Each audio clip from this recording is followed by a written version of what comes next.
sun.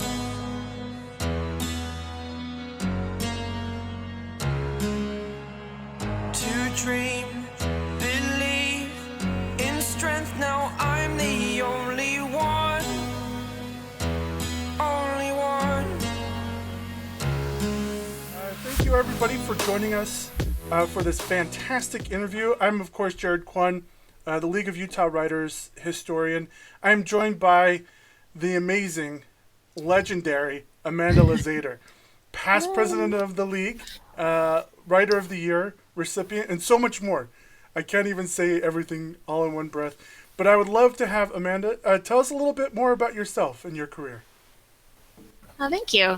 So I am one of those people who have always wanted to be a writer. I'm, the kid that was always writing stories for fun, and I remember saving my birthday money to buy a typewriter at a garage sale and typing up my little stories, which were 9 or 10 pages at the most. But I always enjoyed writing.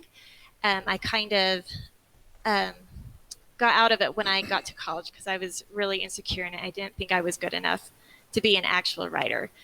And so then later it came back into my life. I've been writing as a hobby for over 10 years, and just this month actually I've quit my day job to go full-time as a writer. I write adult books under the name Amanda Luzzader.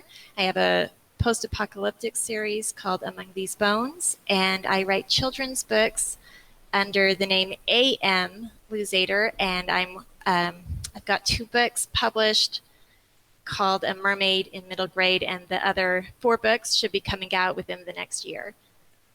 Oh my gosh, that sounds absolutely amazing. I love that. I actually have a couple of your books here. I have Among These Bones.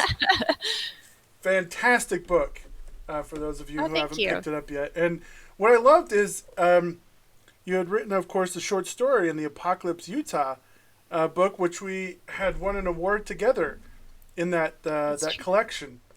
I actually have the award just kind of like hidden right above my shoulder back there, which I thought was phenomenal. I loved that.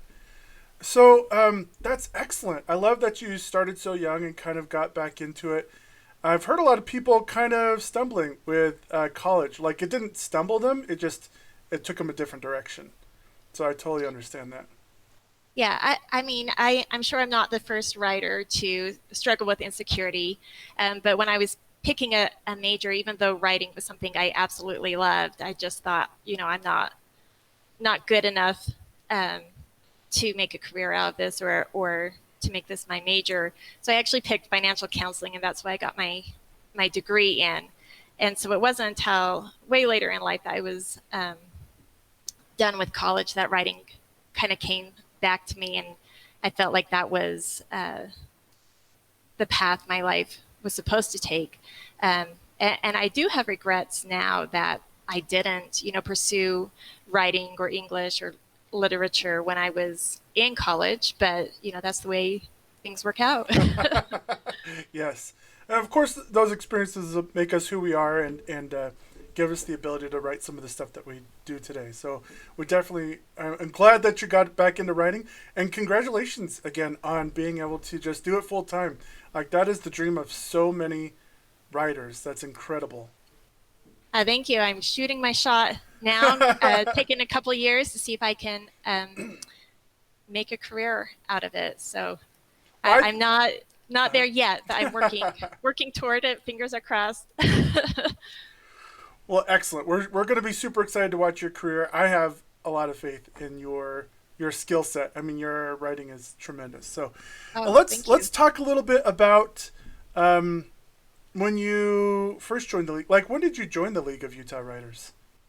So, like I said, it's been, well, I guess I didn't say. So I've been part of the League of Utah Writers for over 10 years now. And when I first joined, what had happened is there was a photographer in my community who was doing a contest. It was a Christmas essay contest. And the prize for the contest was going to be a free photo sitting and I wanted to win this. I was stay-at-home mom. I had a baby and a 3-year-old, and I wrote up this Christmas story, entered it in the contest. I was so excited. It was the first thing I'd written in years and years, and I didn't win. She picked someone else, but here I had this Christmas essay, and my mom told me, she said, you can't, just let that story go to waste. You need to do something with it. And she told me I should submit it to Chicken Soup for the Soul. So I got on Chicken Soup for the Soul's website, and it just so happened that right then they were looking for stories about Christmas. So I submitted my story, and I think 6 months later, I was contacted by them, and they wanted to purchase the rights to my Christmas story. And so they published the story. They gave me $200 and 10 copies of the book. And it was maybe just like the best thing that had happened to me. I was so excited, and I was hooked. Like from that moment, as soon as I had those books in my hand that had my short story in it, I knew that I wanted to do more writing, and I definitely wanted more books. So I started writing, and now in our chapter, we call it writing in isolation. I was writing all by myself without any input from everyone else, and I would write and I would write and I would write, and I would read what I had written, and I could tell that something wasn't working with my stories. I could tell that they were different from the books that I read, but I couldn't figure out what it was that was wrong. And so I started looking to receive some help. And I just did an internet search, and I found that there was a chapter for the League of Utah Writers that met in the library in the town where I lived. And so I decided I'm just going to go show up. I'll see what it's about. I'll just check it up. And I went to that meeting, and I remember just being so intimidated. And I barely said 2 words while I was there. And I was just like, I'm just going to watch and see what they do. And it was very scary for me, because I was a new writer. I didn't know anyone there, and I had actually just barely recovered from a serious illness that had kept me homebound for a couple of years. So I hadn't even been out socially from my house, and so to go to this meeting was kind of just very scary to me. And I just listened to them talking, and several of them had book deals already, and all of them seemed to know so much more than I did about writing. And I don't know, I almost thought, you know what, this is past my level. I'm not going to come back. These people are so far advanced from where I am. But it's the cast chapter that I'm in and that I attended. And the cast chapters does something that's really kind of special, is that they'll meet and they'll do readings and critiques of pieces. And then after the meeting, they all get together and they go to a restaurant. And at the time, they were going to Village Inn, because Village Inn had free pie on Wednesdays nights, which was the day we met. So everyone could get a free pie if they went to Village Inn. So they invited me to join them. And I'm so glad that I did, because I found that these people that I was so scared and intimidated by were actually really, really nice. So I thought, you know what? I will learn something from these people. These people know how to write, and I can learn something from them. So I decided to come back. And it took actually a few times of going before I was brave enough to bring one of my pieces in for a critique.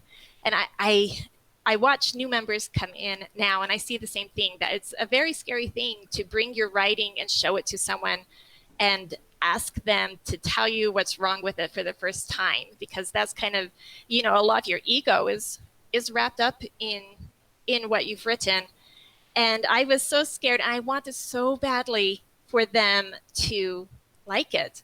And to tell me that I was a good writer, and to tell me I was going to make it. And in our chapter, you give them the pieces, and then they have 2 weeks to review it. And you come back after the 2 weeks, and then they give their edits and their thoughts on your piece. So I gave them my piece, and it was just 2 weeks filled with anxiety.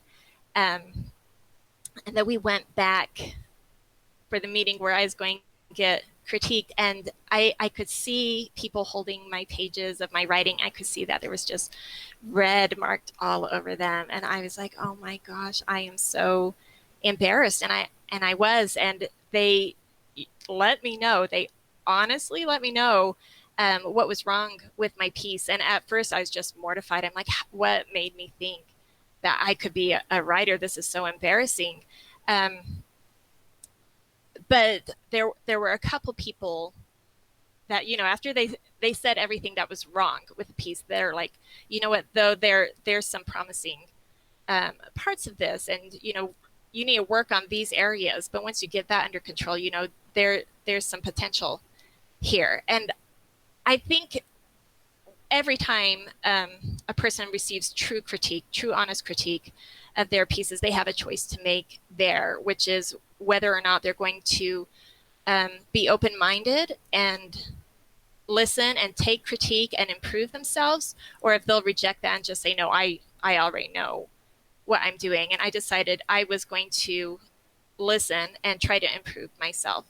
And I really feel like those chapter meetings are where I learned to be a writer in a way that I never could have writing in isolation. Now, I know there are people that are naturally talented and who are able to write without, any help from anyone else. I'm not one of those people. I needed people to point out where I had weaknesses in my writing, and I had a lot of weaknesses. I probably made every beginner mistake that you could make, and the League of Utah Writers really helped me with that through critique and through readings, and not only through them critiquing my pieces, but through me reading other people's pieces as well, because it was then that I could see more clearly. It's easier to see mistakes in other people's writing than it is to see mistakes in your own writing.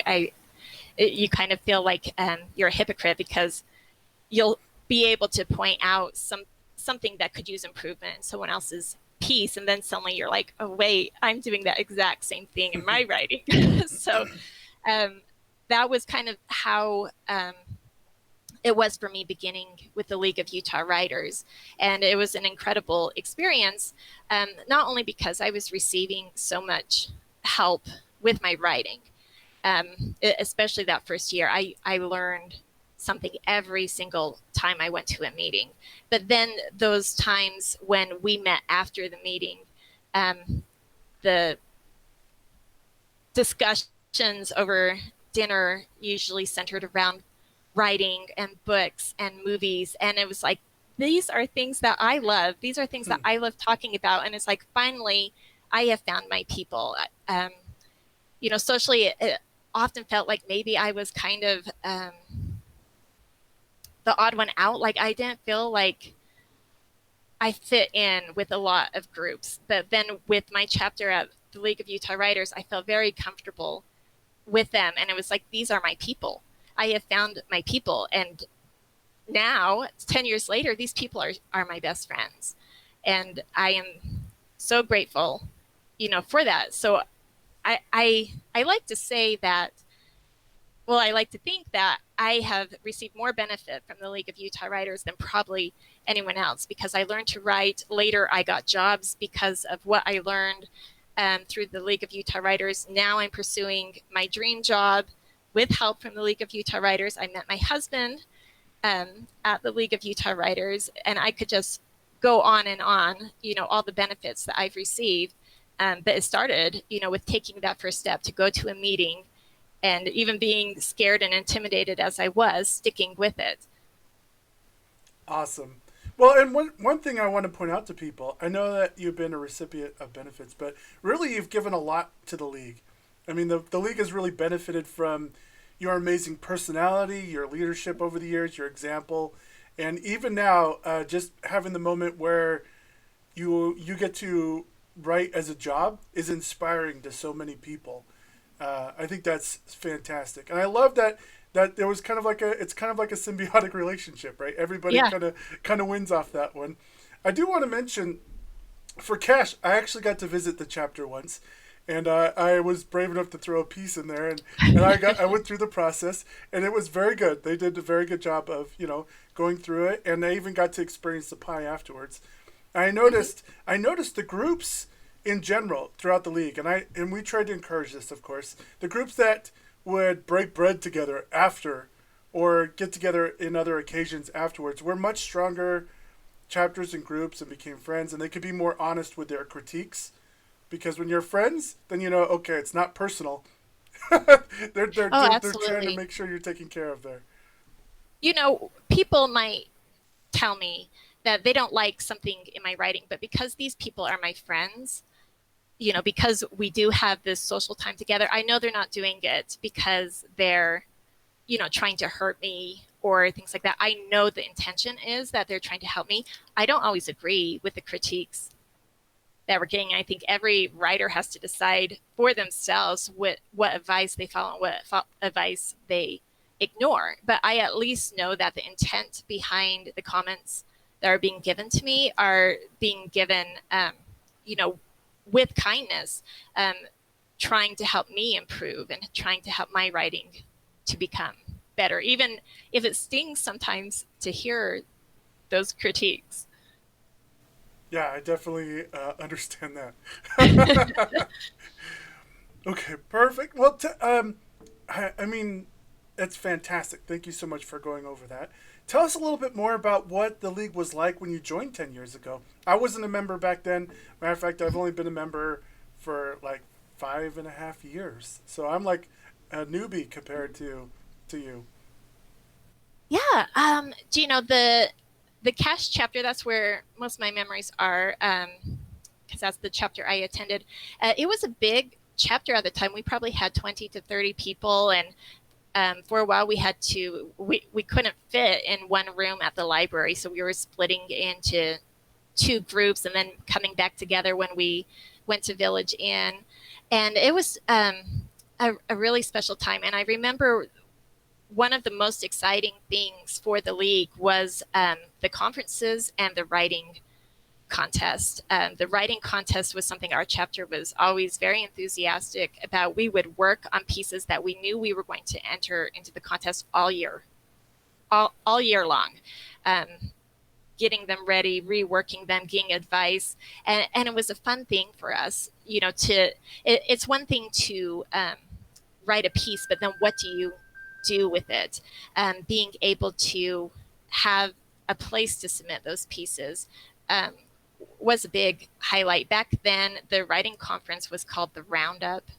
The newsletter was called the Lariat. Everything had kind of a Western um, theme to it, but it was always a lot of fun to go to the conferences as a beginner writer and a newbie. Like, there was just so much information I soaked up, and I especially loved going to the annual conference and getting to talk with people outside my chapter and to make friends and see the other writers. It was always inspiring to hear the guest speakers and to see agents and know that when I was ready to have a book to pitch, I could pitch to an agent or a publisher.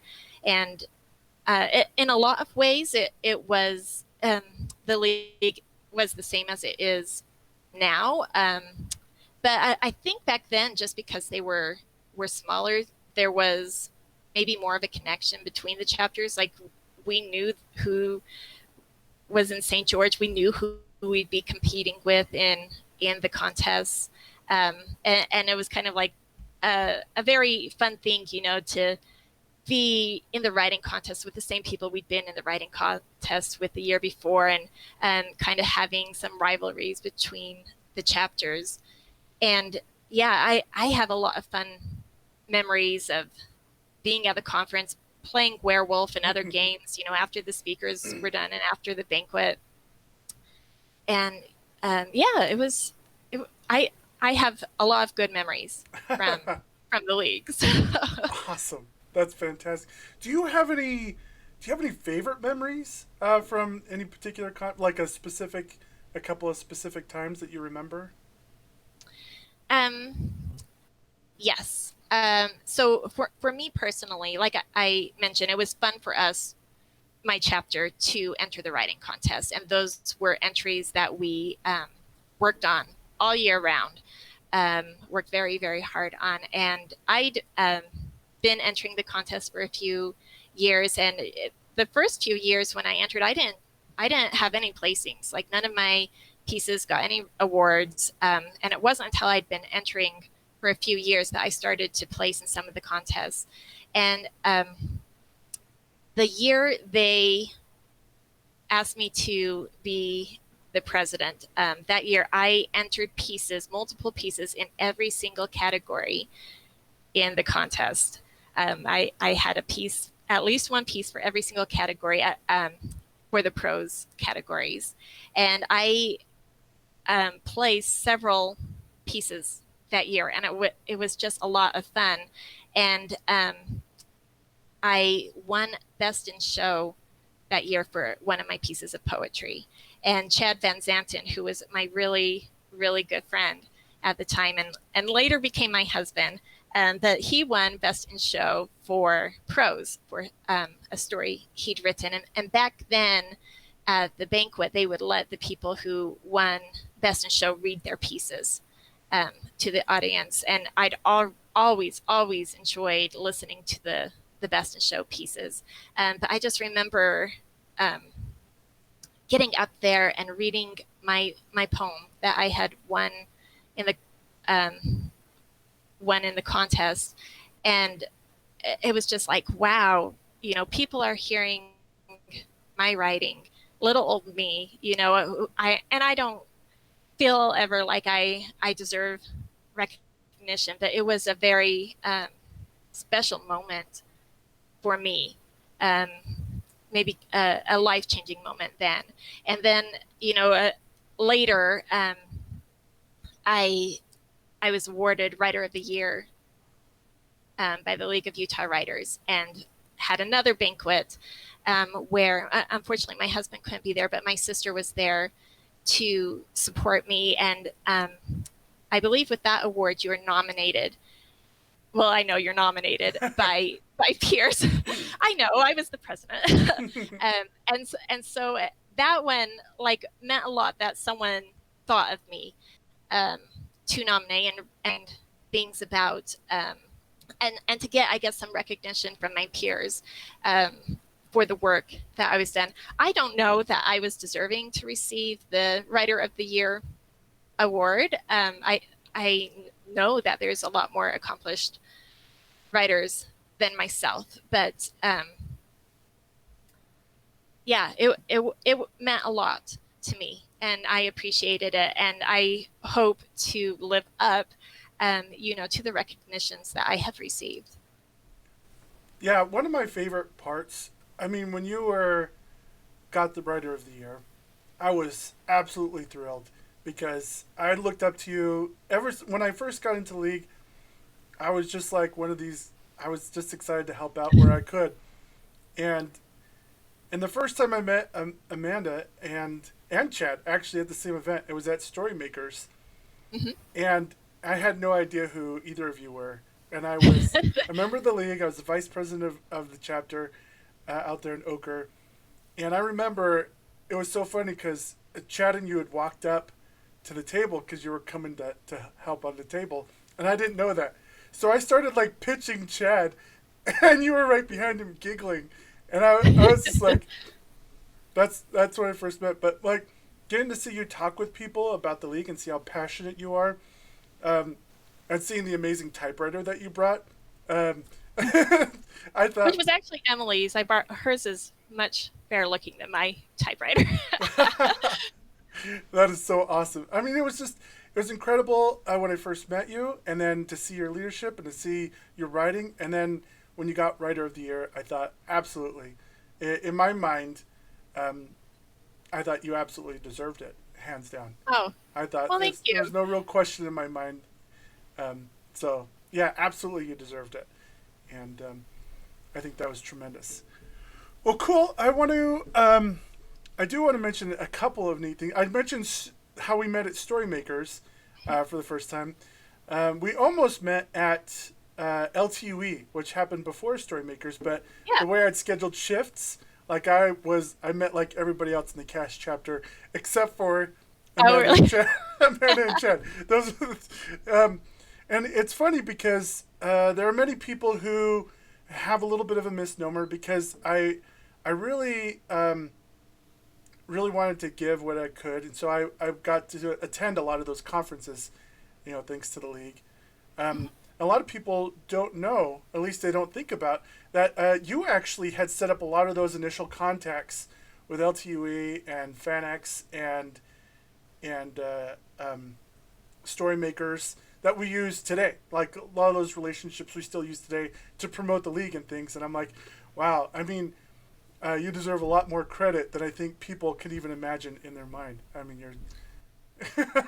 Yeah, and you're I uh I have to say I was so thankful for people like you, Jared, who volunteered, to staff those booths and to volunteer to help out because it wouldn't have been done without volunteers. But before I was the president of the league, we had never attended any events or done any booths, and so it was hard for people to know about the League of Utah Writers. Like someone either had to tell you, or you had to kind of do some heavy searching on on the internet to even know that the League of Utah Writers existed. And that's part of the reason why um, the chapters all knew everyone else in the chapters is because it was kind of small, and the people who had been in it for years.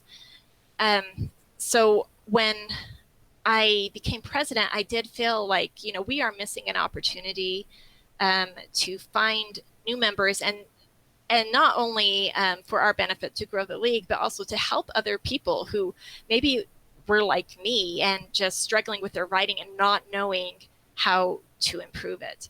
Um, so it was then that I was thinking, um, we need to go to the places where writers go. And so we did set up booths at LDS Storymakers and LTUE and um,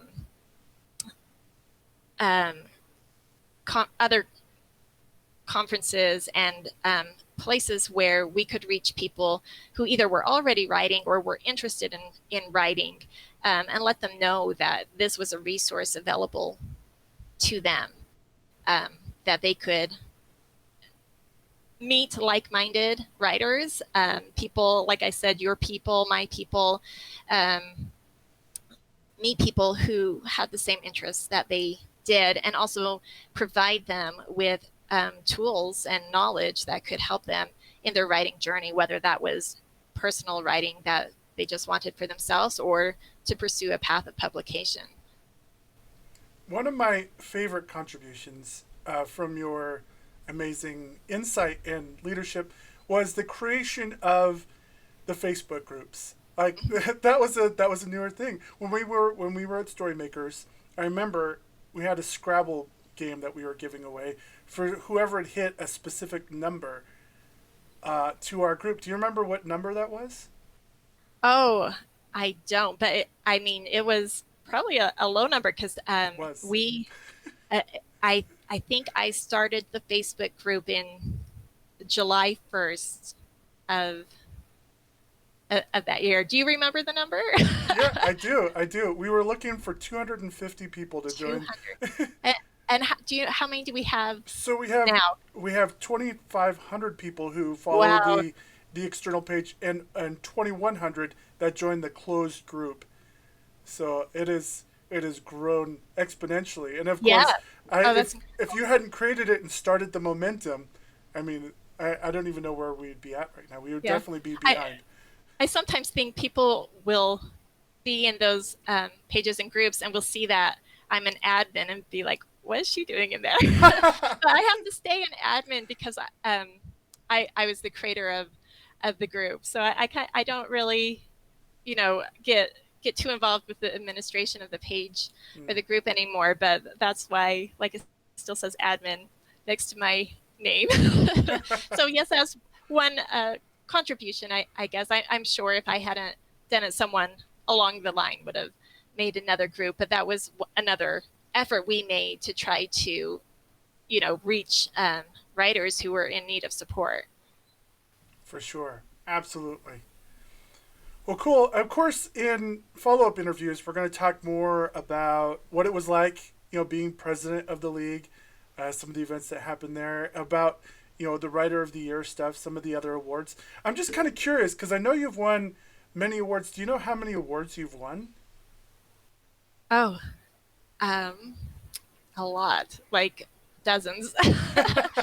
And most of them were with the League of Utah Writers. That was my favorite place to enter and refine. But um, entering those contests with the league kind of prepared me to enter other writing contests where I had success. And some of them, like I entered a lot of sweepstakes that were essay sweepstakes for a while, and I won trips, I won a camera, various things. But it all started with those League of Utah Writer contests. And I would encourage everyone, especially new members, to try entering the contest because you learn a lot when you're entering a contest about how your writing is and where you can make improvements, and really getting to the meat of a piece. And the feedback from the judges can be really invaluable. So yeah, I would recommend highly that new writers, if you're not ready for publication yet, at least enter the contest. And the league is very generous with their prize money. One of the more generous writing contests that I have seen in terms of the money that they give out for awards. And that was very nice, to receive some extra money from entering contests. I haven't entered as much in recent years because I've kind of moved on to writing pieces for publication. But yeah, I have a big envelope somewhere where I put all my certificates, and yeah, I've got some pieces that receive some recognition, and that's quite nice. Sorry. Oop, I kind of scooted the camera over there. Oh, Anya. There we are. how's Perfect. that? That's good. That's good. Yeah, I was gonna say over the years I've heard your name called so many times at the league events, which is always awesome to hear. One thing to mention, because you had mentioned the cash in their process over there, and some people, especially newer members, might not know this, but cash is like one of the most awarded when it comes to the contest. That was always the what I loved talking with people about. I'd say, hey, if you want to know who wins like the most award, I'm like, cash is so good at their process and helping writers. I mean, that's what they do. They are so good at it. So I loved, always hearing the names from people up there as well as yourself. I was curious. I didn't know if you had an actual number, if you knew how many awards Oh, you won. I don't. I don't know. Yeah, but I can say from being part of the cash chapter is the people who win the contests and stuff have put in so much work for their piece, and it's not that they've just written it up and then they submit it. They write it, they bring it over and over and over for improvements to the meetings, and they work very, very hard. And like I said, we would work on our contest entries all year round. And, sometimes that work paid off and sometimes it didn't.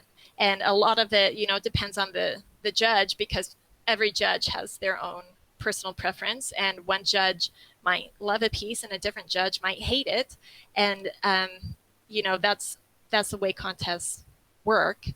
But yeah, Cash Chapter did have a really good system where I think because the critiquers would take the pieces home, that they could really take an in-depth look, or even give it some time to collect their thoughts on a piece, instead of just hearing it once and then immediately Yeah, on responding. the fly. But Yeah. in Cash Chapter, we had another kind of advantage um, in that our community also held a open mic event monthly called Helicon West. It was run by the Writing Center at Utah State University, and they would let anyone come to this event, and you could sign up and read a piece of writing as long as it wasn't longer than 7 minutes. So our chapter found out that reading our pieces at Helicon West was a really good way to gauge whether it was a good piece or not, because you could feel the audience's reaction. And, you could tell very, very clearly if it was a piece people were enjoying or if it was a piece that maybe was falling a bit flat. So I like to think that Helicon West was our secret weapon for winning so many entries in the contest for a number of years then, because we were taking our pieces prior to submitting it to the contest, and we were reading it in front of a, unbiased, neutral audience, and we would be able to see their reaction and make adjustments according to their reaction. And unfortunately, Helicon West has been discontinued due to COVID, and we don't know if it will ever come back or not. But it was something, I think, for a number of years that gave us an advantage. And I guess the takeaway from that is, if you can read your pieces to an audience, take advantage of that and use that to improve your writing. Well, I certainly hope it continues. Helicon West has been on my radar for some time. It's been on my list of things to go and do and experience. I don't know if I'd be brave enough to read any of my pieces. Yeah. that's going to take a lot of courage. First, you have to get brave enough to read to your chapter, to read to the League of Utah Writers, and then it's another level of bravery for reading, in front of a new audience. And then when you become an author and start doing reading events, then that's another level. I think we should be getting badges or something every time, we do these brave things. But yeah, I think being a writer, being an artist of any type takes some courage and some bravery. I guess the more you put yourself out there, the easier it gets. But for me, as a kind of an introvert, even now, even just this interview with you, Jared, it makes me a little bit nervous to be talking. I'm very much the, just be by myself and my keyboard writing, but I know that I am improved when I put myself out there and share my writing.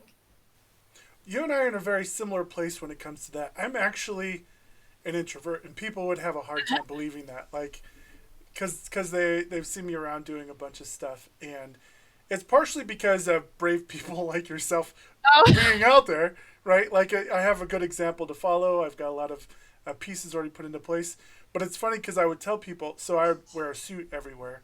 This is probably one of the few times people haven't seen me in a suit and hat. Partially because the hat doesn't work with the headset. But I would put that suit on, and I would put myself more into the mindset that this was a character I was playing, to kind of remove myself personally from when I was in public, like talking to people or at events.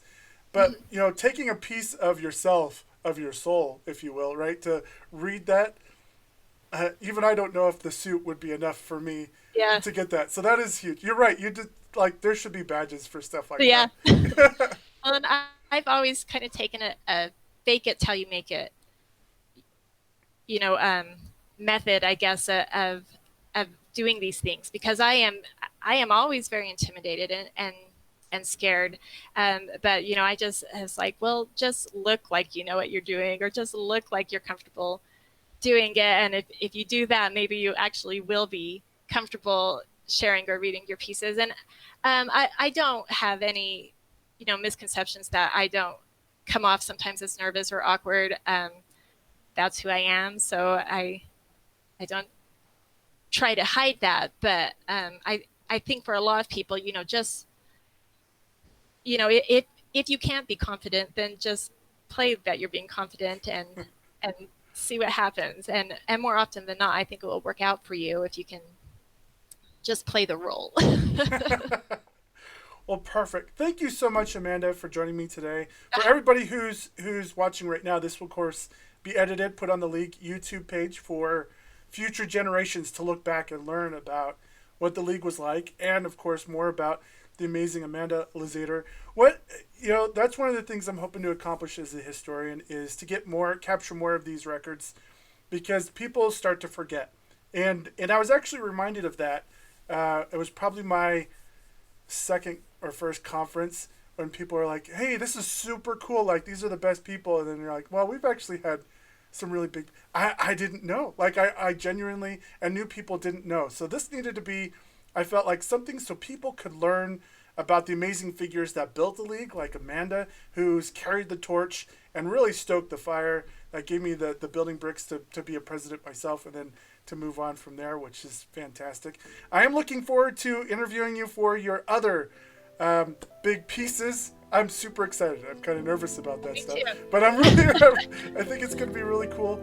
Thank you again so much for joining me today. Yeah, thank you. It's good to be here.